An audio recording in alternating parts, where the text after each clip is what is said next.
Salut à tous. Bienvenue. Aujourd'hui, on parle de l'énergie spirituelle. Avant de commencer, abonne-toi à la chaîne et active la cloche pour ne rien manquer, et n'oublie pas d'aimer cette vidéo. C'est parti, on plonge dans le sujet du jour. L'énergie spirituelle est souvent perçue non pas comme une force abstraite ou une forme d'énergie cosmique, mais plutôt comme une dynamique qui provient de la présence et de l'action de Dieu, à travers l'Esprit Saint. Cette énergie spirituelle permet aux croyants de vivre en communion avec Dieu, de grandir dans leur foi et d'accomplir des œuvres saintes. Voici un développement approfondi de ce concept, avec des références bibliques et des explications. 1. L'Esprit Saint, source de l'énergie spirituelle. Dans la théologie chrétienne, la principale source d'énergie spirituelle est l'Esprit Saint, qui est la troisième personne de la Trinité. L'Esprit Saint est considéré comme celui qui agit dans la vie du croyant pour le renouveler, le fortifier et l'équiper pour une vie chrétienne pleine. Référence biblique. Actes 1h8, mais vous recevrez une puissance, celle du Saint-Esprit qui viendra sur vous, et vous serez mes témoins à Jérusalem, dans toute la Judée, et en Samarie, et jusqu'aux extrémités de la terre. Ce verset fait référence à la promesse de Jésus aux disciples avant son ascension, soulignant que l'Esprit Saint apportera une puissance spirituelle qui les habilitera à être des témoins de l'Évangile.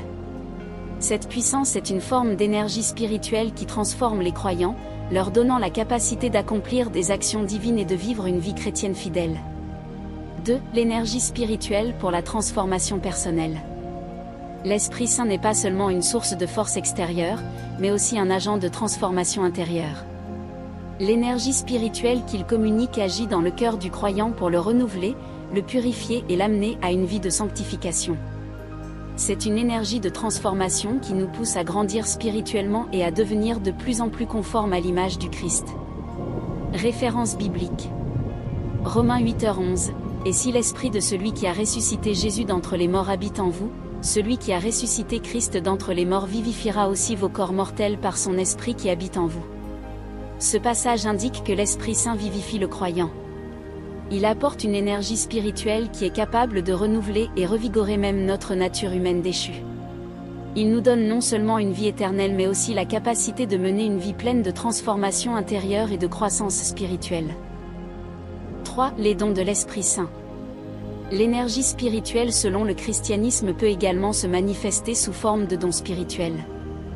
Ces dons sont des capacités ou des facultés spéciales données par l'Esprit Saint pour le service de Dieu et le bien de la communauté chrétienne. Ces dons sont une autre forme d'énergie spirituelle qui permet aux croyants de servir efficacement et de répondre à l'appel divin. Référence biblique. 1 Corinthiens 12, 4-11, il y a diversité de dons, mais c'est le même Esprit. Il y a diversité de ministères, mais c'est le même Seigneur. Il y a diversité d'opérations, mais c'est le même Dieu qui opère tout en tous. Ici, l'apôtre Paul explique que l'Esprit Saint distribue des dons spirituels selon la volonté de Dieu, allant de la sagesse, à la guérison, à la prophétie, à la capacité de parler en langue, etc. Ces dons sont des manifestations de l'énergie spirituelle qui permettent aux croyants d'agir puissamment pour accomplir les œuvres de Dieu. 4. L'énergie spirituelle dans la prière et l'adoration. La prière est un moyen par lequel le croyant se connecte à cette énergie spirituelle. La prière fervente, dirigée par l'Esprit, est une manière d'accéder à cette énergie divine et de permettre à Dieu d'agir dans la vie du croyant.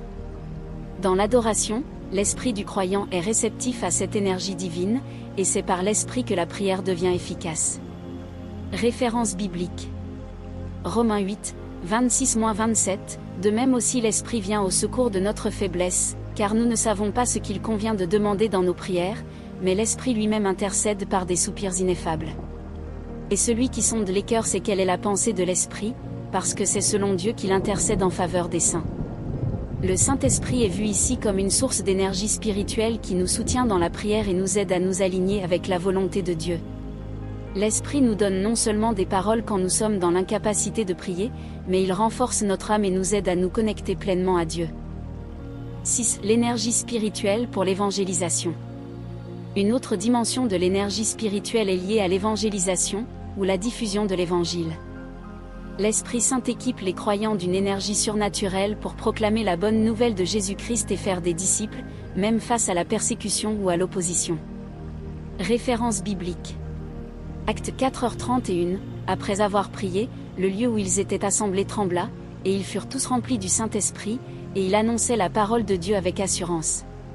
Ce passage démontre comment, après une prière collective, les disciples ont été remplis de l'Esprit et ont reçu l'énergie spirituelle nécessaire pour prêcher l'Évangile avec audace.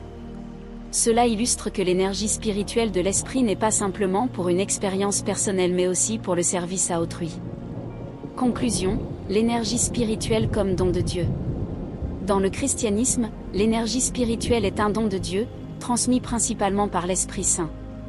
Cette énergie n'est pas une force impersonnelle mais une présence divine active, qui transforme, fortifie et guide le croyant dans sa vie spirituelle.